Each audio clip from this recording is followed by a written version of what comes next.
सत श्री अकाल। न्यूज़ 18 पंजाब हरियाणा हिमाचल देख रहे दर्शकों का स्वागत। मैं हां अर्शदीप संधू। शुरुआत करते हैं अज की वड्डी खबर के नाल। 10वीं तो बाद हुण 12वीं दियां भी ਪ੍ਰੀਖਿਆਵਾਂ रद्द कर दित्तियां गईयां ने। CBSE तो बाद ICSE बोर्ड ने भी 12वीं के पेपर रद्द कर दिते ने। कुछ दिनों के विच रिजल्ट का पैटर्न तय होवेगा। किस तरीके दे नाल रिजल्ट देने ने, जिवें पंजाब दे विच पहलां फैसले लए गए सी कि जिहड़े पहलां जी असैसमेंट हैगी उन्हां दे बेसिस ते रिजल्ट आवेगा, तो हुण हजे इन्हां दा जिहड़ा पैटर्न हैगा वो डिसाइड किया जाना है। रिजल्ट किस तरीके दे नाल दिता जाएगा 12वीं दे बच्चों के लिए वो अजे डिसाइड होना है। प्रधानमंत्री ने कहा है कि विद्यार्थियों की सुरक्षा ज़्यादा जरूरी है। लंबी चर्चा तो बाद स्टूडेंट फ्रेंडली फैसला लिया गया। उन्होंने कहा कि अजिहे माहौल दे विच, कोरोना वायरस के माहौल दे विच पेपरां दा तणाव ठीक नहीं है। विद्यार्थियों की जान खतरे च नहीं पाई जा सकती। 12वीं का रिजल्ट तय समा सीमा के अंदर ही तैयार किया जाएगा। CBSE बोर्ड ने 12वीं के जिहड़े एग्जाम्स ने रद्द कर दिते हैं, तो CBSE तो बाद ICSE का भी फैसला आया है। ICSE ने भी 12वीं के एग्जाम्स रद्द कर दिते हैं, तो अजे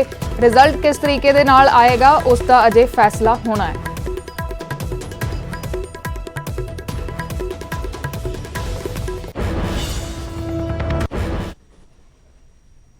मतलब इतना सारा प्रिपरेशन किया वो भी वेस्ट गया है, बट एक सेफ्टी के मेजर से देखा जाए तो ये हमारे लिए ठीक भी है।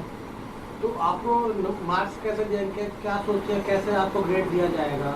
अभी जैसे जो हमारा प्रैक्टिकल हुआ है और उसके अर्लियर जितने भी टेस्ट वगैरह हुए थे सारे, तो उसके अकॉर्डिंगली अगर पास कर दिया जाए तो वो बेटर होगा।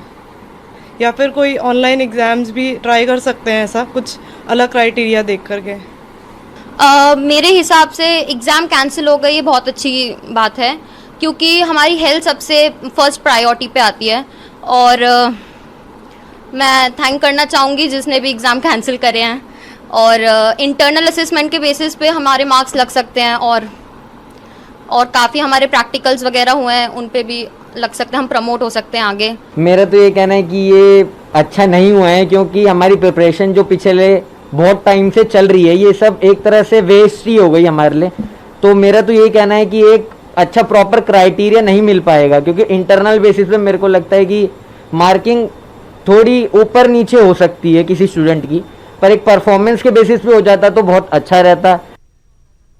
ਤੇ ਹਰਿਆਣਾ ਸਿੱਖਿਆ ਬੋਰਡ ਨੇ ਵੀ 12ਵੀਂ ਦੀ ਪ੍ਰੀਖਿਆ ਰੱਦ ਕਰ ਦਿੱਤੀ ਹੈ। CBSE ਦੇ ਫੈਸਲੇ ਤੋਂ ਬਾਅਦ ਹੁਣ ਹਰਿਆਣਾ ਬੋਰਡ ਦਾ ਐਲਾਨ ਹੈ 12ਵੀਂ ਦੀ ਪ੍ਰੀਖਿਆ ਰੱਦ ਕਰ ਦਿੱਤੀ ਗਈ ਹੈ। ਸਿੱਖਿਆ ਮੰਤਰੀ ਕੰਵਰਪਾਲ ਗੁੱਜਰ ਨੇ ਇਹ ਜਾਣਕਾਰੀ ਦਿੱਤੀ ਹੈ। ਉਹਨਾਂ ਨੇ ਕਿਹਾ ਕਿ ਨਤੀਜਿਆਂ ਨੂੰ ਲੈ ਕੇ ਛੇਤੀ ਫੈਸਲਾ ਲਿਆ ਜਾਵੇਗਾ। ਵਿਦਿਆਰਥੀਆਂ ਨੂੰ ਪ੍ਰੀਖਿਆ ਦਾ ਬਦਲ ਵੀ ਦਿੱਤਾ ਜਾਵੇਗਾ। ਤਾਂ ਹਰਿਆਣਾ ਐਜੂਕੇਸ਼ਨ ਬੋਰਡ ਦੇ ਵੱਲੋਂ ਵੀ 12ਵੀਂ ਦੀ ਪ੍ਰੀਖਿਆ ਰੱਦ ਕਰ ਦਿੱਤੀ ਗਈ ਹੈ। CBSE ਦੀ ਪ੍ਰੀਖਿਆ ਰੱਦ ਹੋ ਚੁੱਕੀ ਹੈ। ICSE ਨੇ ਵੀ ਪ੍ਰੀਖਿਆ ਰੱਦ ਕਰ ਦਿੱਤੀ ਹੈ, ਤੇ ਹੁਣ ਉਸ ਤੋਂ ਬਾਅਦ ਹਰਿਆਣਾ स्कूल एजुकेशन बोर्ड का फैसला आया, उन्होंने भी प्रीक्षा रद्द कर दी। के मद्देनजर उन्होंने 12वीं की जो परीक्षाएं थी उनको भी स्थगित कर दिया। ये पूरे देश का निर्णय है और हम सब भी इस निर्णय का ही पालन करेंगे। मैं समझता हूँ कि माननीय प्रधानमंत्री जी ने पूरे परिप्रेक्ष्य में जो देश की एक समस्या थी उसको देखकर उन्होंने निर्णय लिया है। और जब भी स्थिति सामान्य होगी, जब भी माननीय प्रधानमंत्री जी कहेंगे या माननीय शिक्षा मंत्री जब भी निश्चित करेंगे, तो उस समय ही परीक्षाओं के बारे में विचार किया जाएगा। तो हरियाणा स्कूल एजुकेशन बोर्ड की भी 12वीं की ਪ੍ਰੀਖਿਆ रद्द कर दी गई है। पहला CBSE ਤੇ ICSE का ऐलान आया है, तो उस तो बाद हरियाणा स्कूल एजुकेशन बोर्ड के वलों भी 12वीं की ਪ੍ਰੀਖਿਆ रद्द कर दी गई है। सिक्ख्या मंत्री कंवरपाल गुज्जर जानकारी दे रहे सन इस बारे। हालांकि नतीजों को लैके अजे फैसला लिया जाना बाकी है। नतीजे किस तरीके दे नाल आउणगे, 12वीं के एग्जाम्स का रिजल्ट किस तरीके दे नाल आएगा, उस दे उत्ते अजे फैसला आना बाकी है।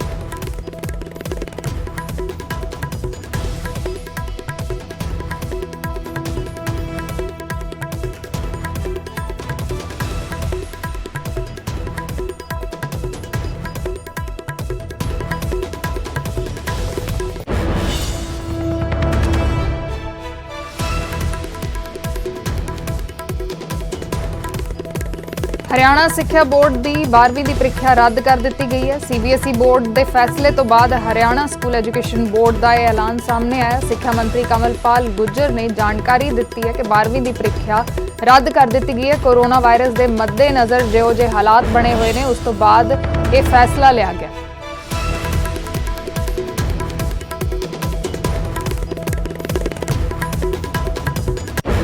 ਤੇ ਹੁਣ ਜਾਣਦੇ ਹਾਂ ਕਿ 12ਵੀਂ ਦੇ ਪੇਪਰ ਰੱਦ ਹੋਣ ਤੋਂ ਬਾਅਦ ਵਿਦਿਆਰਥੀ ਇਸ ਦੇ ਬਾਰੇ ਕੀ ਸੋਚਦੇ ਨੇ। ਕਰਨਾਲ 'ਚ ਸਾਡੇ ਪੱਤਰਕਾਰ ਹਿਮਾਂਸ਼ੂ ਨਾਰੰਗ ਨੇ ਕਈ ਵਿਦਿਆਰਥੀਆਂ ਦੇ ਨਾਲ ਗੱਲਬਾਤ ਕੀਤੀ ਤੇ ਉਹਨਾਂ ਦੀ ਰਾਏ ਲਈ। सीबीएसई प्लस 2 की परीक्षा रद्द कर दी गई है और उसके बाद अलग अलग रिएक्शन बच्चों के आ रहे हैं, अभिभावकों के आ रहे हैं, टीचर्स के आ रहे हैं। लेकिन ये जो डिसीजन लिया गया है वो बच्चों की सुरक्षा और उनके स्वास्थ्य को लेकर लिया गया है। हमारे साथ कुछ बच्चे, कुछ टीचर्स और उनके अभिभावक मौजूद हैं। क्या कहना चाहेंगे बेटा, जब पहला ये जो है डिसीजन सामने आया सरकार का कि परीक्षा रद्द है, तो आपके मन में क्या आया? सबसे पहले तो हमें खुशी हुई कि हमारी हेल्थ को ध्यान में रख के कोई डिसीजन लिया गया है, बट सेकेंडली हमारे दिमाग में ये आया कि अब हमारे इवैल्यूएशन कैसे होगा, एग्ज़ाम हमारे मार्क्स का, हमारी यूनिवर्सिटीज़ के एडमिशन का, हमारा करियर कैसे अब डिसाइड किया जाएगा। तो डेफिनेटली एक मिक्स्ड फीलिंग थी। हम कुछ समझ नहीं पा रहे हैं इस टाइम तक भी क्या होगा क्या नहीं होगा। सो डेफिनेटली अगर एक ऑल्टरनेटिव हमें बताया जाता कि क्या हो रहा है तो हमें ज़्यादा सेटिस्फेक्शन मिलती। और बच्चे भी हमारे साथ मौजूद हैं। आपने भी बहुत सपने होंगे कि प्लस 2 में अच्छे मार्क्स आएंगे, एक सेलिब्रेट करेंगे, लेकिन अब एग्जाम नहीं होंगे, रद्द हो गए हैं। आपके मन में क्या कुछ आया जब ये पता आपको चला? जी सर न्यूज़ काफ़ी शॉकिंग थी हम सभी के लिए। और अभी जो सिचुएशन, जो हालात सिचुएशन है वो काफ़ी ब्लैंक है और काफ़ी कंफ्यूजिंग है। और हालांकि बात तो ये है कि अभी हमारे पास ब्लेम करने को कोई है नहीं। जहां एक हाथ पे हमने इतने समय तक जो मेहनत की, अब उसका रिज़ल्ट हमें किस तरीके से मिलेगा। और बट अगर दूसरे हाथ पे देखा जाए कि जो हमारी हेल्थ को रिलेटेड जो गवर्नमेंट ने हमें जो न्यूज़ दी हमारे लिए, अब वो भी गलत नहीं है एक टाइप से। और जैसे कि सही कहा है कि if you have health you have hope, and if you have hope you have everything. तो हमारे साथ कुछ टीचर्स भी मौजूद हैं, पेरेंट्स भी मौजूद हैं। मैम क्या कहना चाहेंगे? बच्चों को काफ़ी तैयारी करवाई होगी, लेकिन अब परीक्षा नहीं होगी, किस तरीके से आप देखते हैं? हमने अपने बच्चों को पूरा साल तैयार किया, चाहे ऑनलाइन क्लासेस थी, चाहे टीचर्स ने कितनी भी मुश्किल से उसको अडेप्ट किया, लेकिन हमने अपने बच्चों के साथ मेहनत में कोई कमी नहीं छोड़ी। हमें अच्छा लगता कि ये इंटरव्यू होता, हमारा रिज़ल्ट आता और हम कहते कि हमारे बहुत सारे बच्चों ने 100 on 100 स्कोर किया, और हमारे बहुत सारे बच्चे इसके लिए तैयार भी थे। और उनके लिए हमें दुख है कि वो इस तरह से, हम कहते हैं कि हम प्राउड फील करते हैं कि वो डिस्ट्रिक्ट टॉपर है, हमारे डिस्ट्रिक्ट में सारी सीट्स हमारे बच्चों ने ही ली हैं, बट उनकी हेल्थ बहुत इम्पोर्टेंट है। जो डिसीजन हुआ उस नज़रिए से ठीक है। बिल्कुल, स्वास्थ्य काफी इंपॉर्टेंट था, लेकिन बच्चों के अंदर इस बात की नाराजगी है कि उन्होंने काफी तैयारी की थी। हमारे साथ कुछ अभिभावक भी मौजूद हैं। सर, बच्चों की आपने भी काफी तैयारी करवाई होगी अपनी प्लस 2 के एग्जाम को लेकर, लेकिन एकदम डिसीजन आ जाता है कि परीक्षा रद्द हो गई है। बात तो ठीक है कि तैयारी बहुत की थी बच्चों ने, लेकिन मेरे ख्याल में सेहत से बढ़कर हमारे बच्चों की, उससे बढ़कर कुछ भी नहीं है। आप सोचिए कि अगर एक भी बच्चा अगर एग्ज़ाम देते हुए किसी ऐसी स्थिति में पहुंच जाता जहां पे हम ये सोचने लग जाते कि अगर इससे बढ़िया एग्ज़ाम ना होते तो फिर वो बढ़िया था। तो मेरे ख्याल से हमारे प्रधानमंत्री जी ने बहुत ही ये अच्छा डिसीज़न लिया है। बाकी टीचर्स ने इनको तैयार कर दिया है पूरी सोसाइटी के लिए, इसके लिए हमें पूरा कॉन्फिडेंस है अपने बच्चों के ऊपर। तो चाहे अभिभावक हों, बच्चे हों, या फिर जो है टीचर्स हों, उनका ये कहना है कि अच्छा डिसीजन है इस बात को लेकर, क्योंकि स्वास्थ्य बेहद ज्यादा जरूरी था। और अब बच्चों को इंतजार है कि मार्क्स जो है वो किस आधार पर सरकार की तरफ से, सीबीएसई की तरफ से निर्धारित किए जाएंगे और कब तक बच्चों के मार्क्स जो हैं वो दिए जाएंगे। न्यूज़ 18 के लिए करनाल से हिमांशु नारंग, सीबीएसई।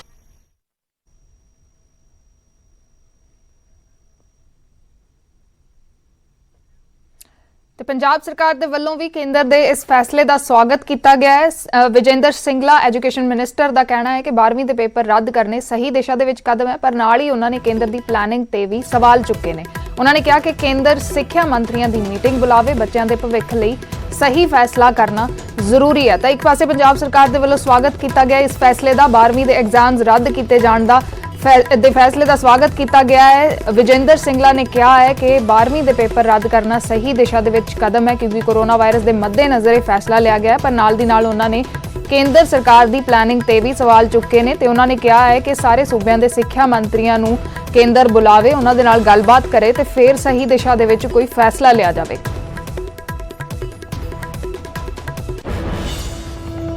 12ਵੀਂ ਦੇ ਐਗਜ਼ਾਮਸ ਨੂੰ ਜੋ ਕੈਨਸਲ ਕੀਤਾ ਗਿਆ ਹੈ, ਇਹ ਬੱਚਿਆਂ ਦੀ ਸੇਫਟੀ ਤੇ ਸਿਕਿਉਰਿਟੀ ਨੂੰ ਦੇਖਦੇ ਹੋਏ ਇੱਕ ਸਹੀ ਦਿਸ਼ਾ ਦੇ ਵਿੱਚ ਕਦਮ ਹੈ। ਹਮੇਸ਼ਾ ਭਾਰਤ ਸਰਕਾਰ ਨੇ ਜਦੋਂ ਵੀ ਕੋਈ ਫੈਸਲਾ ਕੀਤਾ ਹੈ, ਚਾਹੇ ਕਦੇ GST ਦਾ ਕੀਤਾ, ਚਾਹੇ ਡੀਮੋਨੇਟਾਈਜੇਸ਼ਨ ਦਾ ਕੀਤਾ, ਕਦੇ ਵੀ ਉਸ ਦੇ ਉੱਪਰ ਕਦੇ ਪਲਾਨ ਅਨਵੀਲ ਨਹੀਂ ਕੀਤਾ। ਅੱਜ ਬੱਚਿਆਂ ਵਾਸਤੇ ਵੀ ਕੋਈ ਪਲਾਨ ਅਨਵੀਲ ਨਹੀਂ ਕੀਤਾ ਔਰ ਇਹ ਕਹਿ ਦਿੱਤਾ ਕਿ ਆਉਣ ਵਾਲੇ 4-5 ਦਿਨਾਂ ਦੇ ਵਿੱਚ ਅਸੀਂ ਪਲਾਨ ਕਰਾਂਗੇ। ਸਾਨੂੰ ਸਭ ਨੂੰ ਪਤਾ ਹੈ ਕਿ ਜਿਹੜੇ ਸਟੇਟ ਬੋਰਡਸ ਹੁੰਦੇ ਆ ਉਹ ਵੀ ਸੈਂਟਰਲ ਬੋਰਡ ਦੇ ਵੱਲ ਦੇਖਦੇ ਆ, CBSE ਵੱਲ ਦੇਖਦੇ ਆ ਕਿ ਅਸੀਂ ਆਪਣਾ ਕੀ ਫੈਸਲਾ ਕਰਨਾ ਹੈ। तो इस गल ਨੂੰ देखते हुए मैं ਇਮੀਡੀਏਟਲੀ ਡਿਮਾਂਡ ਕਰਦਾ ਭਾਰਤ ਸਰਕਾਰ ਤੋਂ ਕਿ ਉਹ ਇਮੀਡੀਏਟਲੀ ਸਟੇਟ ਐਜੂਕੇਸ਼ਨ ਮਿਨਿਸਟਰਸ ਦੀ ਇੱਕ ਮੀਟਿੰਗ ਕਾਲ ਕਰਨ, ਸਾਡੇ ਨਾਲ ਵਾਰਤਾਲਾਪ ਕਰਨ ਤਾਂ ਕਿ ਬੱਚਿਆਂ ਦਾ ਭਵਿੱਖ ਤੇ ਬੱਚਿਆਂ ਦੇ ਨਾਲ ਜੁੜੇ ਹੋਏ ਉਹਨਾਂ ਦਾ ਜਿਹੜਾ ਫਿਊਚਰ ਹੈ, ਉਹਨਾਂ ਦਾ ਕੈਰੀਅਰ ਓਰੀਐਂਟਡ ਈਅਰਸ ਹੈ, ਉਹਨਾਂ ਦਾ ਨੁਕਸਾਨ ਨਾ ਹੋਵੇ ਔਰ ਇੱਕ ਸਹੀ ਫੈਸਲਾ ਹੋ ਕੇ ਬੱਚਿਆਂ ਦੇ ਹਿੱਤ ਵਿੱਚ ਸਾਹਮਣੇ ਆ ਸਕੇ।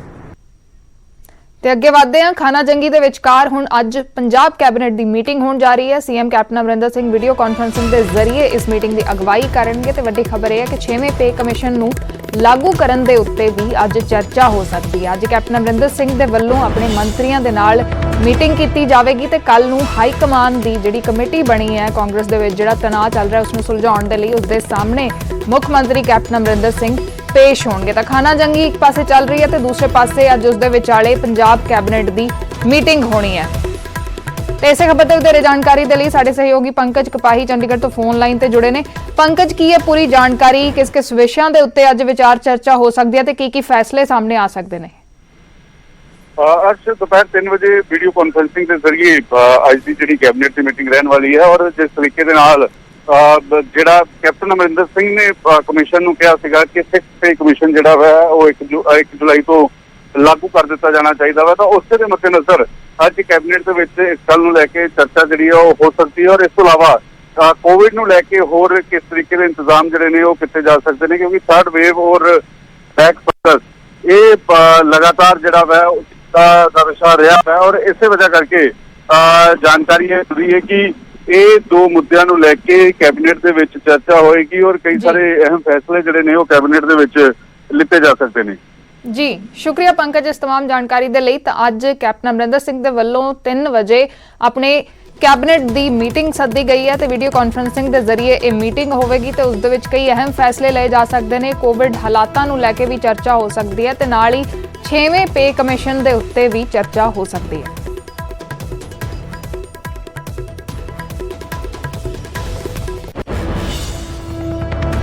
ਤੇ ਉਧਰ ਕਾਂਗਰਸ ਦੇ ਕਲੇਸ਼ ਤੇ ਮੈਰਾਥਨ ਮੰਥਨ ਵੀ ਜਾਰੀ ਹੈ। ਦਿੱਲੀ ਦੇ ਵਿੱਚ ਅੱਜ ਲਗਾਤਾਰ ਤੀਸਰੇ ਦਿਨ ਇਹ ਮੈਰਾਥਨ ਮੰਥਨ ਜਾਰੀ ਹੈ। ਹਾਈਕਮਾਨ ਦੀ ਕਮੇਟੀ ਅੱਜ ਵੀ ਕਾਂਗਰਸ ਦੇ ਪੰਜਾਬ ਕਾਂਗਰਸ ਦੇ ਨੇਤਾਵਾਂ ਨੂੰ ਮਿਲੇਗੀ। ਮੰਤਰੀ ਵਿਧਾਇਕ ਸਮੇਤ ਕਈ ਨੇਤਾ ਆਪਣਾ ਪੱਖ ਰੱਖਣਗੇ। ਮੁੱਖ ਮੰਤਰੀ ਵੀ ਕੱਲ ਇਸ ਕਮੇਟੀ ਦੇ ਨਾਲ ਮੁਲਾਕਾਤ ਕਰ ਸਕਦੇ ਨੇ। ਤਾਂ ਕਾਂਗਰਸ ਦੇ ਵਿੱਚ ਜਿਹੜਾ ਤਣਾਅ ਚੱਲ ਰਿਹਾ, ਜਿਹੜਾ ਘਮਸਾਨ ਚੱਲ ਰਿਹਾ ਪੰਜਾਬ ਕਾਂਗਰਸ ਦੇ ਵਿੱਚ, ਉਸ ਨੂੰ ਸੁਲਝਾਉਣ ਦੇ ਲਈ ਹਾਈਕਮਾਨ ਦੀ ਕਮੇਟੀ ਦੇ ਵੱਲੋਂ ਕੋਸ਼ਿਸ਼ਾਂ ਜਾਰੀ ਨੇ। ਲਗਾਤਾਰ ਅੱਜ ਤੀਸਰੇ ਦਿਨ ਵਿਧਾਇਕਾਂ ਤੇ ਮੰਤਰੀਆਂ ਕਈ ਨੇਤਾਵਾਂ ਦੇ ਨਾਲ ਅੱਜ ਮੀਟਿੰਗ ਸੱਦੀ ਗਈ ਹੈ।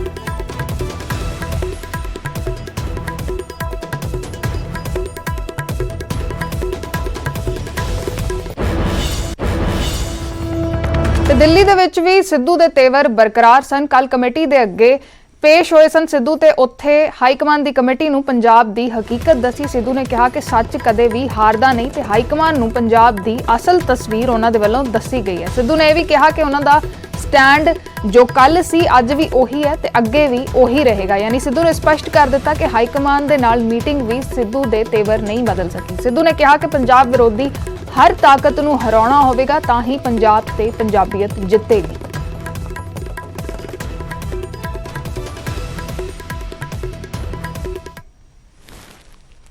हाईकमांड के बुलावे पे उन्हें अप्रेज करने आया हूं। जो कुछ भी उन्होंने पार्टी के हित में पूछा उन्हें पूरी तरह से सजग कर दिया। पंजाब के लोगों की आवाज जो जमीन फाड़ के आ रही है उन तक पहुंचाने आया हूं। ग्रास रूट्स की आवाज उन तक पहुंचाने आया हूं और जो सत्य था उसे पूरी तरह से प्रकाशित करके आया हूं। सत्य प्रताड़ित हो जाता है, पराजित नहीं होता। योद्धा वही जो जूझे रण के अंदर, मित्र वही जो समय पे काम आए। योगी यति मानव की मति सत्य के मार्ग पे चल के ही परम पद पाए।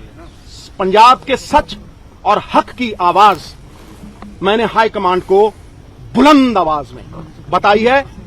जीतेगा पंजाब, पंजाब को जिताना है। जो मेरा स्टैंड था, है और रहेगा कि पंजाब के लोगों की डेमोक्रेटिक ताकत जो सरकार को जाती है, वित्तीय ताकत जो टैक्सों के रूप में सरकार को जाती है, वो लोगों तक वापस जानी चाहिए। The power of the people must return to the people. Punjab के हर एक नागरिक को हिस्सेदार बनाना है, भागीदार बनाना है और इस ताकत को उन तक पहुंचाना है और हर पंजाब विरोधी ताकत को हराना है। आपको लगता है सरकार ने जीतेगा पंजाब, जीतेगी पंजाबियत और जीतेगा हर पंजाब। ਤੇ ਨਵਜੋਤ ਸਿੰਘ ਸਿੱਧੂ ਤੋਂ ਬਾਅਦ ਪ੍ਰਗਟ ਸਿੰਘ ਦੇ ਵੀ ਤਲਖ ਤੇਵਰ ਨਜ਼ਰ ਆਏ। ਉਹਨਾਂ ਨੇ ਕਿਹਾ ਕਿ ਧੜਿਆਂ ਦੀ ਲੜਾਈ ਨਹੀਂ ਬਲਕਿ ਮੁੱਦਿਆਂ ਦੀ ਲੜਾਈ ਹੈ। 2019 ਚ ਵੀ ਮੁੱਖ ਮੰਤਰੀ ਨੂੰ ਚਿੱਠੀ ਲਿਖ ਕੇ ਪੰਜਾਬ ਦੇ ਮੁੱਦਿਆਂ ਬਾਰੇ ਦੱਸਿਆ ਸੀ। ਕਮਾਂਡ ਤੁਹਾਡੀ ਹੈ ਤਾਂ ਡਿਲੀਵਰੀ ਵੀ ਤਾਂ ਤੁਸੀਂ ਕਰਾਉਣੀ ਆ। ਇਹ ਤਾਂ ਕੋਈ ਨਹੀਂ ਕਹਿ ਸਕਦਾ ਵੀ ਕੈਪਟਨ ਅਮਰਿੰਦਰ ਸਿੰਘ ਦੀ ਗਵਰਨਮੈਂਟ ਨਹੀਂ ਆ। ਇਹ ਤਾਂ ਨਹੀਂ ਕੋਈ ਕਹਿ ਸਕਦਾ ਨਾ ਜਿੰਨਾ ਕੋ ਡਿਲੀਵਰ ਕਰਨਾ ਚਾਹੀਦਾ ਸੀਗਾ ਨਹੀਂ ਇਹ ਤਾਂ ਨਹੀਂ ਕੋਈ ਕਹਿ ਸਕਦਾ ਵੀ ਚੀਫ ਸੈਕਟਰੀ ਦੀ ਤਾਂ ਡੀਜੀਪੀ ਦੀ ਗਵਰਨਮੈਂਟ ਹੈ। ਇਹ ਕਹਿਣਗੇ ਨਾ ਕੈਪਟਨ ਅਮਰਿੰਦਰ ਸਿੰਘ ਦੀ ਗਵਰਨਮੈਂਟ ਕੌਣ ਸੀਐਮ ਸਾਹਿਬ ਹੀ ਹੈ। ਦੇਖੋ ਅਲਟੀਮੇਟਲੀ ਜੇ ਇਹ ਨਹੀਂ ਹੋਇਆ ਔਰ ਖਾਸ ਕਰਕੇ ਸੀਐਮ ਸਾਹਿਬ ਦੇ ਜਿਹੜੇ ਮਹਿਕਮੇ ਆ ਉਹਨਾਂ ਨੇ ਨਹੀਂ ਡਿਲੀਵਰ ਕੀਤਾ ਤੇ ਐਂਡ ਆਫ ਦਾ ਡੇ ਮੈਂ ਅੱਜ ਤੋਂ 1.5 ਸਾਲ ਪਹਿਲਾਂ ਚਿੱਠੀ ਲਿਖੀ ਸੀ। ਅੱਜ ਤੋਂ 1.5 ਸਾਲ ਪਹਿਲਾਂ ਚਿੱਠੀ ਲਿਖੀ ਸੀ ਵੀ ਸਾਨੂੰ ਆਹ ਕੰਮ ਜਿਹੜੇ ਕਰਨੇ ਚਾਹੀਦੇ ਆ ਤੇ ਜੇ ਔਰ ਉਹ ਵੀ ਖਾਸ ਕਰਕੇ ਚੀਫ ਮਿਨਿਸਟਰ ਦੇ ਆਪਣੇ ਮਹਿਕਮੇ ਜਿਹੜੇ ਆ ਤੇ ਜੇ ਫਿਰ ਨਹੀਂ ਕਰਦੇ ਤਾਂ ਫਿਰ ਹੋਰ ਕੋਈ ਸਾਡੇ ਕੋਲ ਚੋਇਸ ਨਹੀਂ ਹੈ ਕਿਉਂਕਿ ਪਰਫਾਰਮ ਤਾਂ ਕਰਨਾ ਪਊਗਾ ਕਿਉਂਕਿ ਜੇ ਪਰਫਾਰਮ ਨਹੀਂ ਕਰਨਗੇ ਤਾਂ ਫਿਰ ਮੈਨੂੰ ਲੱਗਦਾ ਇਸ ਮੀਟਿੰਗ ਤੋਂ ਬਾਅਦ ਜੋ 1-on-1 ਰੱਖਿਆ ਜਾ ਰਿਹਾ ਸਭ ਆਪਣੀ ਆਪਣੀ ਗੱਲ ਰੱਖ ਰਹੇ ਨੇ ਕਿਆ ਇਸ ਤੋਂ ਬਾਅਦ ਕੋਈ ਹੱਲ ਨਿਕਲੇਗਾ ਇਸਦਾ। ਦੇਖੋ ਹਾਈ ਕਮਾਂਡ ਦੇ ਕੋਲ ਉਹਨਾਂ ਨੇ ਕਮੇਟੀ ਬਣਾਈ ਆ। ਕਮੇਟੀ ਨੂੰ ਬਾਕੀ ਐਮਐਲਏਜ਼ ਦੇਖੋ ਇਹ ਤਾਂ ਹੈ ਨਹੀਂ ਕਿ ਮੇਰੀ ਇਕੱਲੇ ਦੀ ਗੱਲ ਸੁਣੀ ਜਾਣੀ ਆ। ਇਹ ਤਾਂ ਸਾਰਿਆਂ ਦੀ ਸੁਣੀ ਜਾਣੀ। ਉਹ ਕੀ ਫੀਡਬੈਕ ਦਿੰਦੇ ਆ ਉਹ